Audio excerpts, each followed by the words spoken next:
본문을 해석하는 것이 아니라 본문이 나를 해석하는 거예요. 그게 새로운 해석학의 관점이거든요. 그런데 이 새로운 해석학은 실패했어요. 왜 실패했냐면 언어의 문제에만 관심을 기울였기 때문에. 특히 성경 해석학은요, 언어의 문제에 머물러 있으면 자기 생각과 이념에서 벗어나지 못하고 결국은 본문이 말씀하려고 하는 그 메시지와는 전혀 다른 방향으로 갈 수 있거든요. 그래서 성경 해석은 본문이 내게 말을 걸어오며 그 말씀 앞에 내가 순종하고 결단하면서 삶을 실천하는, 그래서 저는 이게 구속학적 해석학이다, 그런 표현을 사용했어요. 근데 구속사 신학자 가운데 오스카 쿨만은 우리가 굉장히 존경하고 보수 신학자라 알고 있지만, 그분이 남긴 독일어로 쓴 책 신약성서 기독론이라고 하는 책을 보면 예수님께서는요, 어렸을 때 자신을 하나님의 아들로 인식하지 못했다고 하는 거예요. 성장하면서 하나님의 아들 인식을 갖게 됐고, 초기교회도 처음에는 이 하나님의 아들이라고 하는 이 고등 기독론에 도달하지 못하다가 나중에서야 그런 하나님의 아들로 고백하는 심오한 기독론에 도달했다, 이런 논지가 오스카 쿨만의 책인데, 저는 그 책을 보고 깜짝 놀랐어요. 이런 사람이 구속사 신학자인가? 너무나 안타까운 거죠. 해겔의 발전사관에 입각해 있었던 그런 논리였거든요. 그런 점에서 여러분, 구속사적 신학을 우리가 해석학적 근거로 삼을 때 가장 중요한 것은요, 예수님께서 하늘 영광의 보좌를 부르시고 낮고 천한 인생을 찾아오셔서 우리의 죄를 해결해 주시고 우리로 하여금 새로운 삶을 살아갈 수 있도록 그 구속의 길을 열어주셨다. 여기에 감격해서 나도 그 예수님의 사랑을 본받아, 예수님 하나밖에 없는 귀한 생명 우리 위해 주셨는데 나도 주님의 그 구속의 은혜를 본받아 내 생명 주를 위해서 바치겠습니다. 이런 결단을 하면서 삶으로 주님을 증거하는 바로 그러한 메시지를 우리가 하나님 말씀에서 들어야 된다 하는 그러한 의미에 제가 해석학이라고 하는 내용을 장황하게 말씀을 드렸습니다. 14페이지를 가면 나그 하나님 문서에 대해서 소개하고 있는데, 사실은 이게 제 주 전공이에요. 나그 하나님 문서는 고대 애국어인 곡투어로 기록되기 때문에 제 전공이 곡투어거든요. 그래서 사실은 이 나그 하나님 문서로 논문을 쓰고 있는 중에 서정호 총장님이 오셔서 농구공 있냐? 농구공, 아니 축구공 있냐? 축구공은 없고 농구공이 있습니다. 그러니까 농구공을 빼라. 그래서 트렁크에 있는 농구공을 빼왔더니 학교 캠퍼스에서 축구를 하고 그랬어요. 그래서 자리에 앉아서 대화도 하고 그랬는데, 그때 하시는 말씀이 뭐 많은 분들한테 그런 얘기 하셨을 거예요. 저한테만 뭐 그렇게 말씀하셨을 일은 없을 텐데, 소목사 같은 사람이 필요하다, 장신대에. 그 이유는 공부만 한 사람이 많고 목회만 한 사람이 많은데, 소목사는 공부도 했고 목회도 했으니까 장신대에 꼭 필요한 사람이 아니냐, 그런 말씀을 하셔서 제가 나가마니 문서로 논문을 쓰다가 얼른 한국에 들어가야 되겠구나. 그래서 제가 논문의 주제를 바꾸게 된 거예요. 이 나가마니 문서는요, 사실 한국에 너무 알려져 있지 않죠. 근데 제가 장황하게 영어, 독어, 불어 각주를 처리하면서 여러분에게 소개해 드린 이유는요, 제가 긴 내용을 설명드릴 수 없지만은 1945년에 이집트 나일강 유역에서 나가마디라고 하는 곳인데 곡투어로 된 문서가 발견이 됐을 때 그때 이 문서를 접근한 사람들은 영지주의 대가들이었어요. 그래서 자연스럽게 이 나가마디 문서는 이 대가들에 의해서 영지주의 문서로 소개가 된 거예요. 지금도 이 영향력에서 벗어나지 못하는 거예요. 저는 이러한 연구의 그 프로젝트 가운데 있었기 때문에 저는 이 논의를 누구보다 잘 알고 있었고, 그 중에서도 18페이지에 기록되고 있는 도마복음서는, 과거의 도마복음서는 시리아 여권으로 발견돼서 영지주의 문서로 알려졌지만, 그래서 150년경 시리아 여권의 영지주의를 논할 때 도마복음서를 논했어요. 그러나 1945년에 발견된 곡투어로 된 도마복음서는 그 기록 연대가 무려 70년경 마가복음이 기록되는 시대로 앞당겨졌기 때문에 비영주주의 문헌이다. 그런 연구를 제가 장황하게 소개를 했습니다. 그 근거로 저는 예수님 말씀이 구약성경과 유대교의 뿌리를 두고 있는 것처럼 곡투어로 되어 있는 도마복음서는 같은 전통 속에 있다 하는 그러한 반증을 여러 예를 통해서 한 거예요. 그리고 비영주주의 문서의 특징이 밝혀졌기 때문에 24페이지 제3장에서 저는 영주주의 교단이 어떤 것인가 그 실체에 대한 연구를 제안을 했고, 그래서 그 중에서 유다복음서를 여러분에게 소개했어요.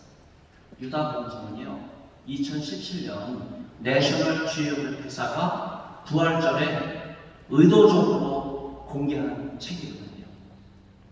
가룟 유다는 예수님의 구속 사역을 망친 사람이 아니라 유다복음서에 의하면 제자들이 알지 못하는 비밀을 알고 있었기 때문에 예수님의 구속 사업에 굉장한 공헌을 세운 사람이다. 이런 엉뚱한 문헌이 소개가 됐는데 바로 이게 영주주의 교단의 문서예요.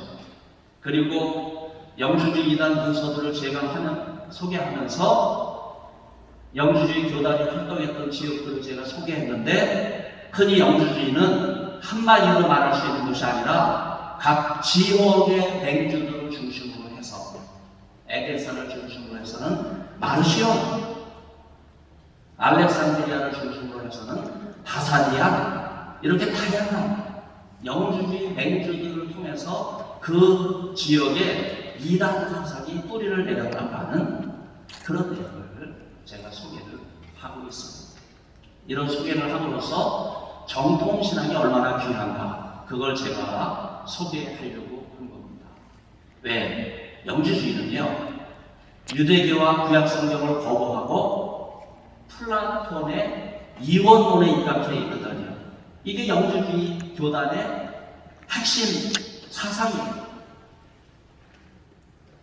그래서 초기교회는요, 185년 중에 이레네우스와 오리게네스와 테르툴리아누스가 이단 논박이라고 하는 똑같은 책을 씀으로써 영주주의 교단을 이단으로 제거해 버렸어요.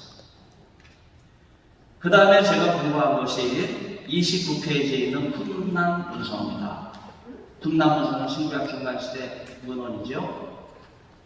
여기서 저는요, 제가 공부했던 클레어먼트가 나가마디 프로젝트를 했지만 훈남 프로젝트도 했기 때문에 자연스럽게 이 프로젝트에 몸담을 수밖에 없었고, 그러면서 가장 뜨거운 감자였던 논쟁이 훈남 공동체가 도대체 어떤 공동체였느냐 하고 들여다봤더니 독일의 유명한 학자가 SNF로 규정을 한 거예요.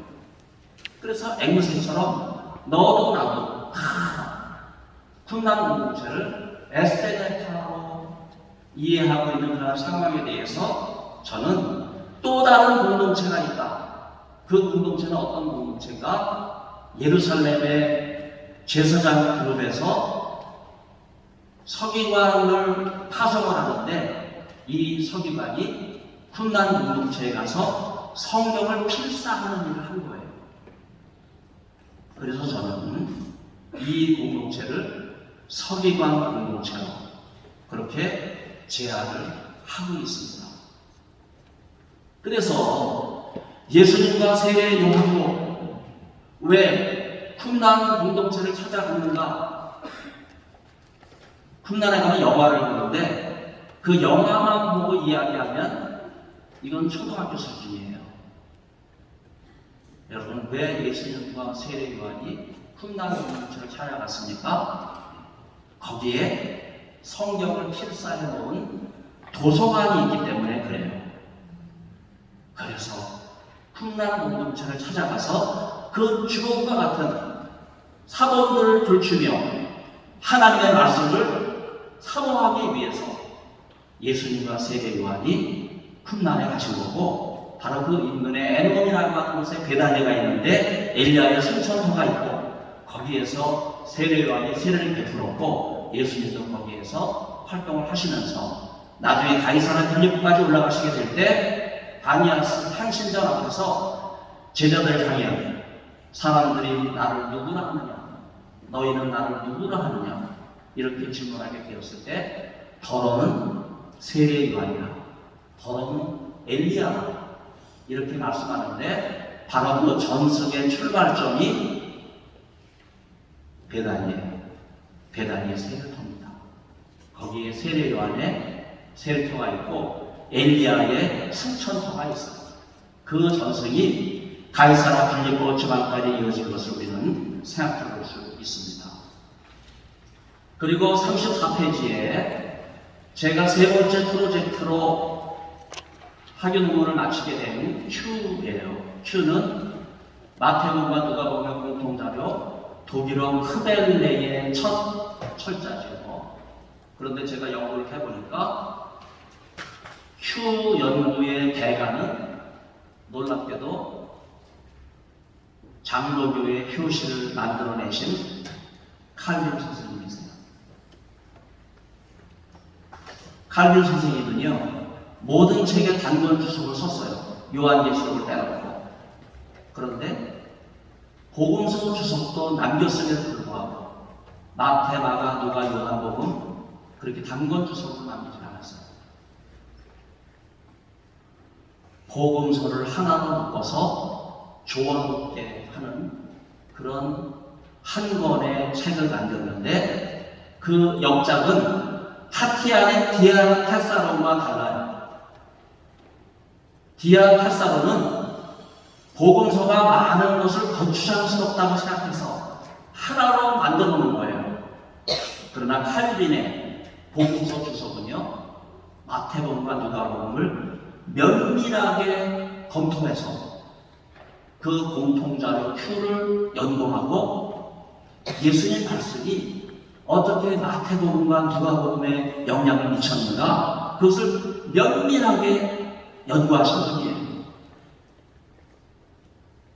제가 그 내용을 여러분에게 소개를 해드리면서 불투만은 같은 개혁주의 신학자임에도 불구하고 독일이라고 하는 루터교 목사이기 때문에 그는 칼빈과 이 예수 말씀에 대한 이해가 달라지죠. 그럼에도 불구하고 불투만이 예수 말씀 연구에 물꼬를 터놨기 때문에 제가 잠깐 소개했고, 그러면서 제가 Q 연구를 진행할 때 마태와 누가복음에 유일하게 등장하는 공통자료 마태복음 4장 13절과 누가복음 4장 13절에 우리말 성경은 나사렛으로 번역해놨지만 다른 성경도 보면 나사렛으로 되어 있어요. 모든 번역이 그렇게 해놨어요. 그러나 헬라어는요, 유일하게 그 기절을 나자라로 소개하고 있습니다. 바로 이 나자라가 나자라 예수님이에요.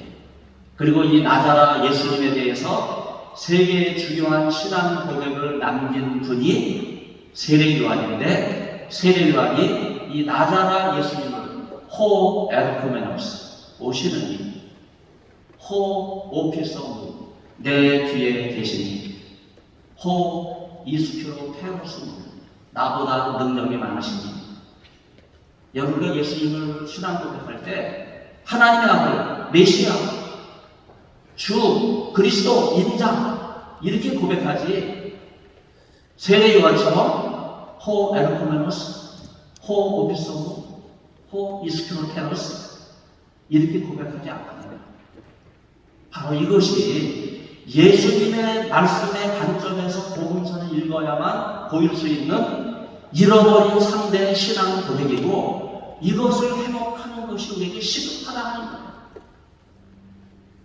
그리고 40페이지에서 제가 텍스투스, 레캡투스를 말씀드리면서 사도성과 유대성의 원리를 말씀드리고, 그리고 네러티브니스를 말씀을 드리면서 지금 우리가 27판 헬라어 원전을 사용하고 있는데, 이제 29판이나 아니면 21세기 신약 헬라어 원전에 뭔가 해결해야 될 중요한 현안들이 있는데 그것을 해결하지 않기 때문에, 제가 두 규절을 예를 들어서 마가복음 2장 23절로 28절 보면 안식일 논쟁이 벌어지는데, 그때 등장하는 이름이 아비아달인데 구약성경을 찾아보면 아비아달 제사장 때가 아니라 아히멜렉 제사장 때입니다. 이 규절과 마태복음 10장 9절로 10절에 나오고 있는 예레미야로 인용되고 있는 규절이 구약성경을 보면 스가랴입니다. 구약을 상호 본문과 연결을 지어서 29판 헬라어 성경과 21세기 헬라어 성경은 이런 관점에서 해결할 수 있는 길이 있다. 이게 방법론적인 합의가 없기 때문에 해결을 못한 것인데, 이거를 해결할 수 있는 길이 있다. 그걸 제가 제안한 거예요. 그리고 마지막이 유대 그리스도교입니다. 저는 초기 교회 정통신앙은 유대 그리스도교고, 그 예를 공동 일반 서신을 통해서 들었어요. 그리고 특별히 유다서와 베드로 후서와 베드로 전서를 통해서 그 내용을 해결하고자 노력한 거예요. 그 중에서도 제가 강조하고 싶은 것이 43페이지에 있는데, 여러분 세 번째 문단을 보면 유다서 한 장밖에 없으니까 1장 7절이죠. 소돔과 고모라와 그 이웃 도시들의 사건을 언급하고 있습니다. 롯의 집을 방문한 남자 선수들과 상관하겠다고 하는 키브리오, 야단은 남자가 남자와 성관계를 하려고 하는 거기 때문에 이게 동성애 쾌락이거든요. 그래서 유다서의 이러한 동성애에 관련된 규절이 베드로후서 2장과 3장에 다 들어가요. 그 내용이 베드로 전서에 고스란히 살아있어요. 그렇다면 이런 어마어마한 메시지를 유다 그리스도교 정통신앙이 우리에게 보여주고 있는데, 우리는 이 문제를 오늘의 상황에 어떻게 적용할 것인가? 본문은 우리에게 분명하게 말씀하고 있는데, 이 문제를 우리는 어떻게 오늘의 상황에 연결 지을 수 있을까? 바로 이것이 우리가 새로운 해석학으로 본문에 귀를 기울이고 그 말씀이 내 마음을 움직이게 될 때 우리는 결단하고, 여러분 세상을 보는 게 아니라 오직 이 말씀을 생명처럼 귀하게 여기고 주님 앞에 나아가는 이런 순교 정신이 필요하다 하는 말씀입니다. 제가 학부 3학년 겨울방학 때 개척교회를 시작했다고 말씀드렸죠. 그때 여기 사인증인이 와 있어요. 그때 고등학생입니다. 이상재. 잠깐 일어나세요. 네. 한번 박수해 주세요. 제 첫째자입니다. 여러분, 하나님께서 여러분 22살 청년이 뭘 알겠어요? 복음의 메아리가 들려오게 됐을 때 저는 그 말씀을 붙들고 경기도 양주로 교회로 갔습니다. 지금 그 교회가 지난달에 서울 방동교회가 모일 정도로 교회 부지가 크게 크다. 하나님의 은혜입니다. 시간이 1분 남았기 때문에 1분 남았네요. 제가 정리하고 있습니다. 나가는 말 51페이지. 나무가 모인다고 숲이 되질 않습니다. 그 말은 신학교에 신학생이 모인다고 신학교가 되는 것이 아닌 것과 같죠. 오늘 저는 이 강연의 제목을 카이레인으로 정했습니다.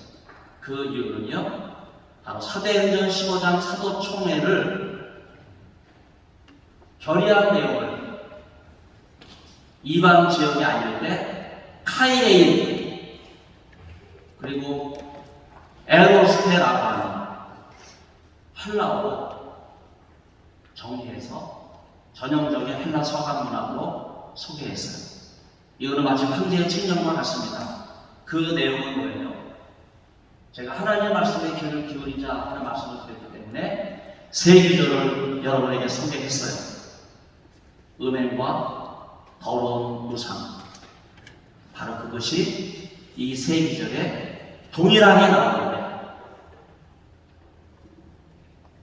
이방 그리스도인들을 향해서 회개하고 유대 그리스도교 정통 속에서 새로운 정통 신학을 만들어 나갈 때 이 말씀을 증거하기 위해 바울의 역색의 서신이 있고 8개 공동 일반 서신이 있고 요한계시록 23장에 7개 교회에 보내는 서신이 있지만 오직 유일하게 사도행전 15장에 이 헬라 서강 문학으로 이것을 전합니다. 이 메시지에 우리가 귀를 기울여서 담대하게 오고 이 악한 세대를 향하여 하나님 말씀 그대로 붙잡고 믿음으로 나가는 종들이 되기를 간절히 사모하면서 더 부족한 사람이 여러분에게 강의를 드렸습니다. 마지막 한 말씀을 제가 드린다면요, 성경은 제 눈에 넣어도 전혀 아프지 않습니다. 감사합니다.